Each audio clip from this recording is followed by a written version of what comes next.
Est-ce que je suis alcoolique? Est-ce que je peux arrêter seul? Est-ce que ma vie sociale va en prendre un coup? Ce sont les questions qu'on nous pose le plus souvent sur l'alcool. Et aujourd'hui, on y répond. Depuis plus d'un an maintenant, avec l'équipe, on reçoit des questions tous les jours, par mail, en DM, en commentaire, pendant les appels. Et le constat, c'est que les mêmes reviennent toujours en boucle. Les mêmes peurs, les mêmes doutes, les mêmes croyances. Des gens qui ne se connaissent pas et qui posent exactement les mêmes questions. Parfois avec les mêmes mots.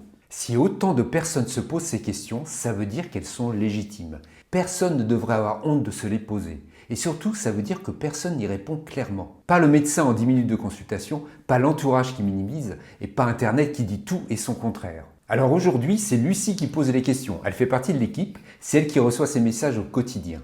Et tu vas entendre sa voix. Elle pose les questions cash, sans filtre. Et moi je réponds avec mon expérience personnelle, avec plus de 150 personnes accompagnées. Certaines réponses vont casser des idées reçues. Tant mieux, c'est fait pour. Et toi, dis-moi en commentaire, c'est quoi la question que tu te poses le plus sur l'alcool? Toutes les questions sont légitimes, il y a zéro jugement. Et s'il y a assez de questions, on fera une suite. Allez Lucie, on t'écoute. Première question. Une des premières questions que tout le monde se pose, c'est quelqu'un qui ne boit que le week-end mais en grosse quantité est-il aussi concerné qu'un buveur quotidien? On nous pose souvent la question, est-ce que ça veut dire qu'on est alcoolique ou pas? Est-ce qu'on est concerné par les problèmes d'alcool? La réponse est très vite trouvée. Si on se pose la question, c'est qu'en effet, on a un problème. Pourquoi la volonté seule ne suffit jamais, même après plusieurs années de sobriété? La volonté pour arrêter de boire, généralement, ça ne suffit pas. Même au bout de plusieurs années. C'est-à-dire que quand on arrête de boire avec la volonté, ça peut fonctionner sur le court terme, parce que là, on combat, on est dans la lutte, mais il suffit qu'on ait un coup dur, qu'on ait un coup de moins bien, ou qu'on soit moins en forme, et la volonté disparaît, et là, on replonge. Donc le mieux pour arrêter de boire, franchement, c'est la compréhension. Comprendre comment l'alcool fonctionne, comment il agit sur ton corps, sur ton cerveau, comprendre comment l'addiction fonctionne, de telle façon que tu changes ta perception sur l'alcool et que tu n'aies plus du tout envie de boire. Et là, ça fonctionne sur le long terme. Beaucoup de gens disent « je veux juste apprendre à boire modérément, pas arrêter complètement ». Pourquoi dis-tu que c'est impossible? Boire modérément, pour moi, c'est pas la solution.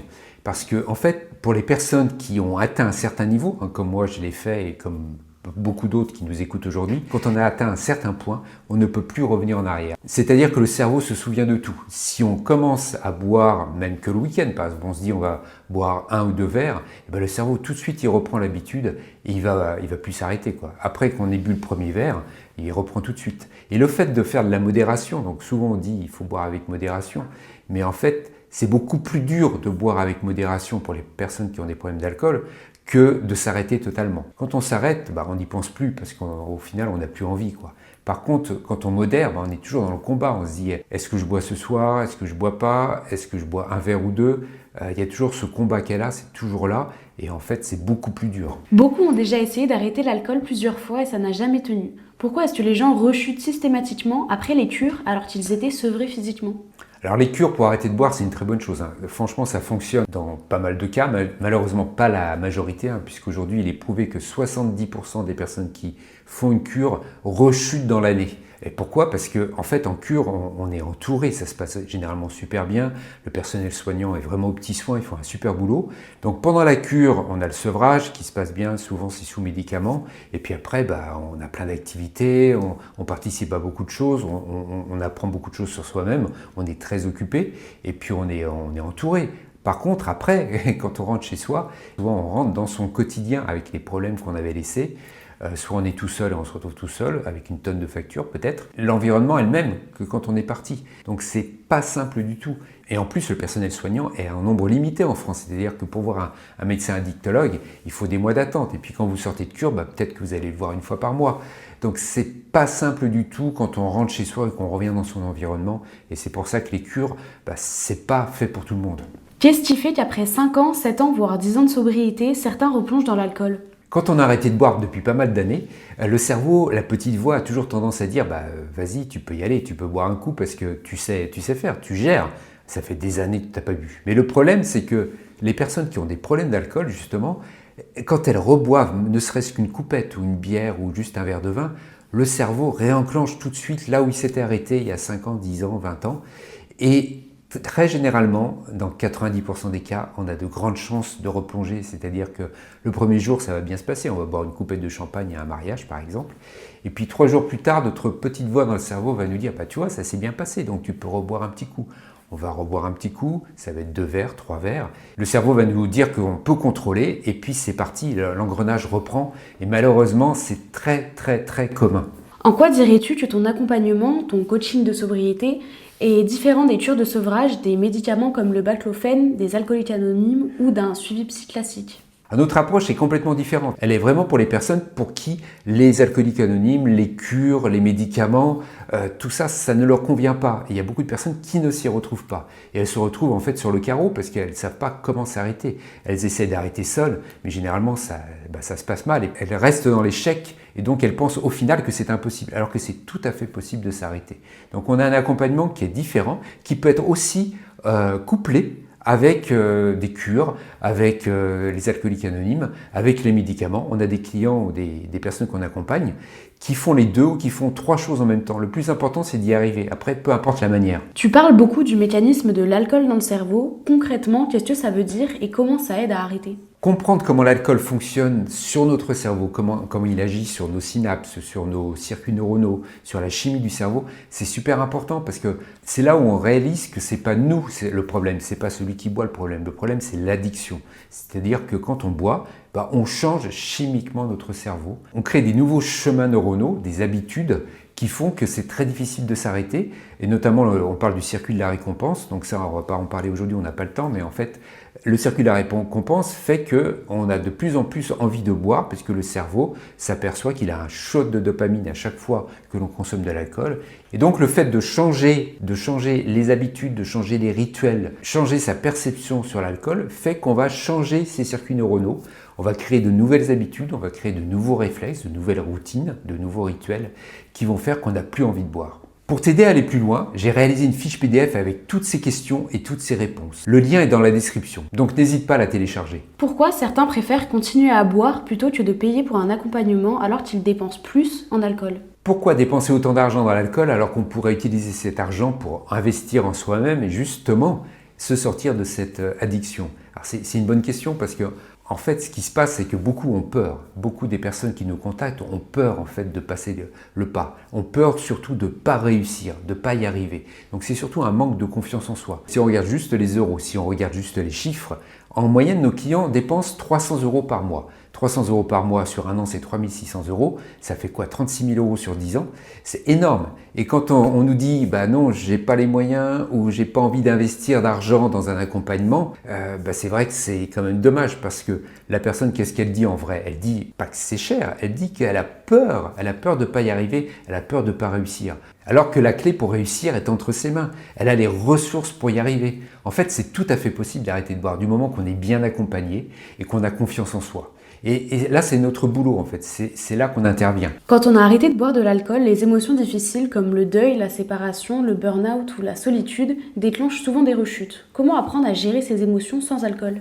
Alors quand on a arrêté de boire, c'est vrai que les émotions fortes souvent vont provoquer des rechutes ou en tout cas des faux pas parce qu'on a l'habitude, et ça c'est ancré depuis souvent des années, quand on a un coup de stress ou une émotion forte qu'on a du mal à gérer, même une bonne nouvelle, on a eu l'habitude de boire de l'alcool à ce moment-là. Et donc notre cerveau a pris cette habitude, il a créé des chemins neuronaux qui font que à chaque fois, même sans qu'on s'en rende compte, en fait c'est des automatismes. Et donc quand on arrête de boire, ça peut être compliqué parce qu'on peut avoir de nouveau cette envie. Donc le principe quand on travaille avec nous, c'est de changer ces automatismes, changer ces chemins neuronaux. On travaille vraiment sur le cerveau de telle façon qu'on n'ait plus du tout envie de boire quand on a une émotion forte, qu'on ait pris d'autres habitudes. Mais ça c'est un travail, qu'on fait ensemble avec les coachs et qui fonctionne très bien, quel que soit le nombre d'années de consommation d'alcool. Comment faire pour arrêter l'alcool avec un conjoint qui n'a pas prévu d'arrêter de boire? Alors c'est vrai que quand on veut arrêter de boire et que son conjoint ou sa conjointe continue à consommer, ça peut être déstabilisant. L'important c'est de le faire pour soi-même, c'est ça qui est important. Donc ce qu'il y a autour en effet c'est périphérique. Et ça l'accompagnement qu'on prodigue avec notre équipe est justement là pour ça. Pour mettre en confiance, pour comprendre pourquoi on boit, de telle façon qu'on n'ait plus envie de boire, même si quelqu'un en face de nous boit, ça ne nous fera rien du tout. Et c'est ça le grand intérêt. Le but, c'est pas de se cacher, c'est pas de s'isoler, de ne pas avoir du monde. Et même si son conjoint ou sa conjointe consomme, généralement, le fait d'arrêter de boire, nous, de comprendre comment ça fonctionne et de ne plus avoir envie de boire, c'est une incidence très positive sur le conjoint. C'est-à-dire que la personne qui est autour de nous, notre entourage, va naturellement, même sans s'en apercevoir, réduire sa consommation. C'est très étonnant. Comment arrêter l'alcool quand on est isolé, seul, sans soutien familial ou amical ? Arrêter l'alcool quand on est seul, c'est vrai que c'est pas évident. Si on n'a personne à qui se confier, si on n'est pas soutenu, c'est toujours très dur. C'est pour ça que l'accompagnement, le coaching de personnes qui sont déjà passées par là est si important parce que en fait, on se retrouve pas seul.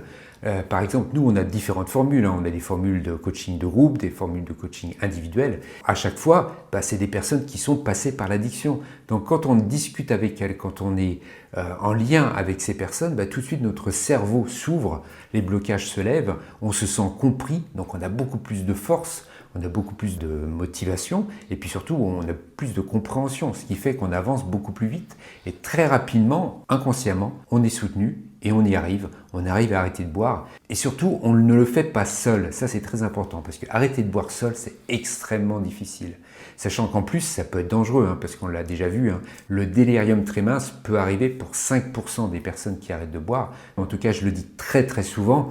Si vous avez des symptômes physiques, si vous avez des tremblements, des maux de tête, des choses comme ça, n'hésitez pas à consulter un médecin. En tout cas, le moindre doute doit vous inciter à consulter un médecin pour vous faire accompagner au moins les 15 premiers jours pour ne pas qu'il y ait de risque de sevrage. Pourquoi certaines personnes sobres depuis 2-3 semaines ressentent une énorme fatigue et parfois même plus de difficultés émotionnelles qu'avant ? Alors quand on arrête de boire, souvent on s'imagine qu'on va mieux dormir. Mais ce n'est pas toujours le cas. Allez, on va dire dans 95% des cas, on dort même moins bien que quand on buvait. Donc ça, il faut être patient. Le corps se recalibre. Donc souvent, pendant quelques semaines, le sommeil n'est pas toujours au rendez-vous. Donc je sais que ce n'est pas évident. Et certaines personnes reprennent en fait leur consommation parce qu'elles n'arrivent pas à s'endormir. Donc s'endormir et dormir, c'est deux choses différentes. Donc il est clair que nous, on a des méthodes, on vous accompagne là-dessus, sur comment s'endormir justement. Et une fois qu'on est endormi et qu'on ne boit pas, généralement, ça se passe bien. En tout cas, la chose à comprendre, c'est que ça peut durer quelques semaines et après, par contre, le sommeil sera bien, bien meilleur. Comment gérer les situations sociales, restos, fêtes, amitiés insistent, quand on a arrêté l'alcool sans se couper du monde ? En fait, cette peur, elle est complètement dans notre tête. C'est une histoire de perception. Quand on arrête de boire et qu'on continue à interagir avec les autres au niveau social, on s'aperçoit vite, ils n'en ont rien à faire de ce qu'il y a dans notre verre. Ce qui les intéresse, c'est ce qu'ils ont eux dans leur verre. Le fait qu'on ne boive pas, il suffit de le dire. On dit non, ce soir je bois pas. Et puis à partir de là, souvent on ne nous pose plus de questions. Le but, c'est de ne pas se justifier. Il y a différentes façons de faire, il y a différentes méthodes pour, en tout cas au début, le faire de façon confortable, parce que c'est pas toujours évident au début. Mais après, très vite, on s'aperçoit que en fait, ça se passe très très bien. Et au niveau social, on s'amuse plus et souvent on est plus marrant, on est plus intéressant, on se souvient de toute la soirée. Et puis quand on en a marre, on rentre au lieu de rester pour rester. Est-ce qu'arrêter de boire de l'alcool signifie qu'on en fait le deuil ? Alors souvent, quand on arrête de boire, on s'imagine que c'est un deuil parce qu'on ne boit plus pour toujours. En fait, dans notre tête, on se dit qu'on arrête pour toujours. Déjà, c'est super dur parce que c'est un objectif énorme. Et en plus, on se dit que ça va nous manquer. Parce que ça, c'est avant qu'on ait arrêté de boire. Quand on a arrêté de boire avec la compréhension, quand on n'en a plus envie, quand on a changé nos habitudes, quand on a changé notre perception sur l'alcool, à partir de là, on ne parle plus de deuil. En fait, ça nous traverse même pas l'esprit puisqu'on n'a pas envie de boire. Donc l'idée du deuil, ça n'est que pour les personnes qui ont encore, on va dire, cette perception que l'alcool nous apporte quelque chose de positif. Mais je le redis, une fois qu'on a arrêté de boire avec notre accompagnement, l'idée du deuil disparaît totalement. Comment réponds-tu à quelqu'un qui dit « mais l'alcool fait partie de la convivialité, comment on vit sans ça ?» C'est une bonne question, parce que dire que la convivialité sans alcool n'existe pas, c'est vrai qu'on nous le dit souvent dans les commentaires, dans les DM sur les réseaux, on cherche à nous challenger là-dessus. Eh bien, quand on arrête de boire et qu'on n'a plus envie de boire, on s'aperçoit qu'en fait, il y a plus de convivialité sans alcool, parce qu'on est plus présent, on écoute les autres, on est vraiment là, on s'intéresse aux autres, on ne s'intéresse pas à notre verre ou à notre petite personne, on se souvient de tout, donc on a des vraies relations. Et la convivialité est bien meilleure. Mais c'est vrai que dans notre environnement, dans notre culture française, voire belge, suisse ou québécoise, c'est vrai que l'alcool est historiquement lié à la convivialité. En fait, c'est une fausse croyance. Que faire quand l'entourage minimise ton problème d'alcool? Alors c'est vrai que parfois on pense qu'on a un problème d'alcool, on sait qu'on a un problème d'alcool, et puis notre entourage le minimise. Alors que ce soit nos amis, notre famille, voire les médecins, le personnel soignant, parce que pour nous, on ne contrôle pas notre consommation d'alcool, que ce soit un verre, 2 verres, une bouteille de whisky, peu importe la quantité, on n'est pas satisfait de notre consommation d'alcool. Et souvent, les personnes autour de nous ne vivent pas 24 heures sur 24 avec nous, donc elles ne savent pas exactement quelle est notre consommation. Elles voient ce qu'on veut bien leur montrer, donc des fois on ne leur montre pas tout, donc évidemment qu'elles vont minimiser. Et puis d'autres fois, ces personnes-là consomment aussi de l'alcool. Et donc le fait de leur exprimer ça, ça fait un peu miroir vis-à-vis de leur consommation. Et souvent elles n'apprécient pas vraiment parce qu'elles savent peut-être aussi de leur côté qu'elles consomment trop. On a beaucoup de personnes qui nous contactent pour savoir comment ils peuvent aider un proche qui a des problèmes d'alcool. Qu'est-ce que tu leur réponds? Aider un proche qui a des problèmes d'alcool, c'est pas évident. La première chose à faire déjà, c'est de dire qu'on est présent, en fait, d'exprimer qu'on est présent et d'être présent. Alors, dire à la personne de ne pas boire, de ne pas boire le premier verre, de ne pas acheter d'alcool, de vider ses bouteilles, etc., c'est complètement contre-productif. Donc là, je le conseille absolument pas. L'important, c'est de montrer qu'on est présent, qu'on l'aime toujours, cette personne. Bien sûr, se protéger, ça c'est évident. Poser des limites, tout simplement.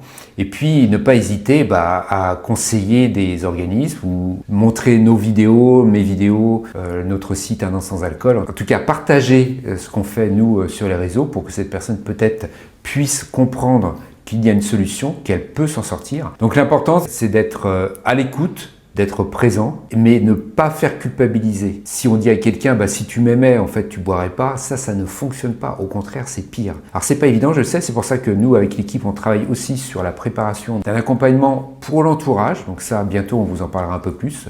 Mais en tout cas, c'est vrai que c'est un peu contre-intuitif. C'est-à-dire que souvent, les idées qu'on a, ne sont pas les bonnes. Et du coup, par rapport à ce que tu dis, quand est-ce qu'il faut lâcher prise et accepter qu'on ne peut pas sauver quelqu'un qui ne veut pas arrêter l'alcool? En fait, dès le début, on ne peut pas sauver la personne à sa place. En fait, la position de sauveur, ça ne fonctionne pas avec quelqu'un qui a des problèmes d'alcool. Il faut plus l'accompagner. Quelqu'un qui arrête de boire pour quelqu'un d'autre, souvent ça ne tient pas. Il faut que la personne le fasse pour elle-même. Pour ça, il faut l'aider à atteindre ce niveau de conscience. Donc ça passe par les vidéos, ça passe par des livres. Peut-être l'inciter à participer à des réunions d'alcooliques anonymes ou aller voir un coach ou aller voir un psychologue. En tout cas, le principe, c'est d'être dans l'action, mais sans jugement. Tu parles souvent de ton parcours sur les réseaux sociaux, tu as bu de l'alcool pendant 22 ans. Qu'est-ce qui a fait le déclic pour toi et comment tu as arrêté? J'ai arrêté de boire suite à un déclic qui a été progressif, ça n'a pas été une révélation comme ça. J'en ai eu marre, au bout d'un moment j'en ai eu vraiment marre de me réveiller fatigué, de ne pas être moi-même, de ne pas être vraiment là pour mes proches, de ne pas être efficace à 100% au boulot, de ne pas contrôler cet aspect-là de ma vie. Et donc j'ai étudié, alors j'ai vraiment pris ça comme un problème à bras le corps, j'ai étudié tous les bouquins que j'ai pu trouver dessus, les vidéos, les études, et au bout d'un moment j'ai compris. Alors j'ai compris que 1, la volonté ça ne fonctionne pas, que 2, c'était pas moi le problème, c'était l'alcool, l'addiction. Et donc j'ai changé mes automatismes, j'ai changé ma perception sur l'alcool, et en comprenant en fait, j'ai réussi à arrêter de boire mais totalement et à ne plus avoir envie surtout. Tu n'es ni psy ni médecin et on te demande souvent quelle est ta légitimité pour accompagner les gens à arrêter de boire et en quoi ton expérience personnelle change tout. Les personnes qui font appel à nous savent bien qu'on les comprend parce qu'on est justement passé par là, contrairement à un médecin, un addictologue, une infirmière ou un psy qui ont la partie théorique, qui sont très professionnels, qui connaissent bien leur métier, mais qui n'ont jamais eu cette addiction. Beaucoup se demandent combien coûte un accompagnement pour se libérer de l'alcool. Oui, se libérer de l'alcool, ça demande un investissement quand on veut être accompagné, quand on veut être coaché, bien évidemment. Ce qu'il faut savoir, c'est que notre accompagnement est sur 6 mois. Donc évidemment, c'est un investissement. Pour vous donner une idée, ça correspond à quelques mois de consommation d'alcool, tout simplement. Et cet argent que tu utilisais pour te détruire, pour détruire ta santé et détruire ton entourage et détruire ta vie en fait, eh bien tu vas l'utiliser pour te libérer de l'alcool. C'est quand même plus intéressant, non? Que dis-tu à quelqu'un qui est vraiment en difficulté financière mais qui a besoin d'aide pour arrêter de boire? Alors oui, quelqu'un qui veut arrêter de boire et qui n'a pas de gros moyens, le plus simple c'est d'aller voir un XAPA, un centre de soins, d'accompagnement et de prévention en addictologie. On en trouve à peu près partout. Dedans, tu vas trouver des psys, des médecins addictologues, des infirmières, tout un système qui va te permettre de déterminer si tu as besoin de tous ces soins, si tu as besoin d'une cure aussi. En tout cas, tout ça est pris en charge par la sécurité sociale, donc il ne faut pas hésiter. Après, il y a d'autres choses. En France, on a la chance d'avoir beaucoup de possibilités. Alors en association, j'en connais une très bien, c'est Entraide Addict, puisque je suis bénévole dedans aussi dans la Drôme. Et puis, il y a tous les contenus gratuits que tu vas trouver partout, alors notamment nos contenus que tu vas trouver en vidéo sur les différents sites, dont YouTube, et puis notre site internet et notre blog unansansalcool.com. En tout cas, tout ça pour dire qu'il y a beaucoup de solutions en France qui sont gratuites. Et que l'argent, ça ne doit pas être un frein pour se libérer de l'alcool. Comment réponds-tu à ceux qui te reprochent de faire de l'argent sur les problèmes d'alcool des autres ? C'est très simple, je leur dis, est-ce qu'ils vont faire le même reproche à leur médecin, à leur dentiste, à leur garagiste, à leur vétérinaire, je ne sais pas, à leur plombier? C'est-à-dire que quand on a un problème, on va voir quelqu'un qui nous aide à le résoudre. Et est-ce que c'est pour ça qu'on va lui reprocher de gagner sa vie justement sur le malheur des autres? Je suis persuadé que non. Et donc les médecins, les garagistes, les plombiers ne sont pas là juste pour faire de l'argent sur votre dos, ils sont là pour vous aider avant tout. Tu dis que ça fait bientôt 4 ans que tu as arrêté l'alcool. Est-ce que toi-même parfois tu as envie de boire après toutes ces années ? Après toutes ces années sans alcool, pour répondre à ta question, non, j'ai pas du tout envie de boire. Et j'ai même pas envie de tester, c'est-à-dire de goûter, ou même de boire avec modération. J'ai compris comment l'alcool fonctionnait, j'ai compris qu'il ne m'apportait rien de positif, et j'ai aussi compris que je n'en avais plus envie. La honte et la peur du jugement reviennent constamment quand on a des problèmes d'alcool. Comment on les surmonte ? C'est vrai que quand on boit, quand on a des problèmes d'alcool, on a souvent honte et on culpabilise énormément. Et ça disparaît avec l'arrêt de l'alcool. Et c'est ça qui est formidable aussi. C'est encore un autre avantage d'arrêter l'alcool, c'est que on a une estime de soi qui augmente, on a une confiance en nous qui augmente aussi énormément, et puis on ne culpabilise plus, c'est-à-dire qu'on est aligné avec qui on est vraiment. Si ce format de questions-réponses t'a plu, n'hésite pas à poser une question en commentaire pour préparer la prochaine édition. Et si tu as envie de nous contacter, c'est très simple, le lien est dans la description.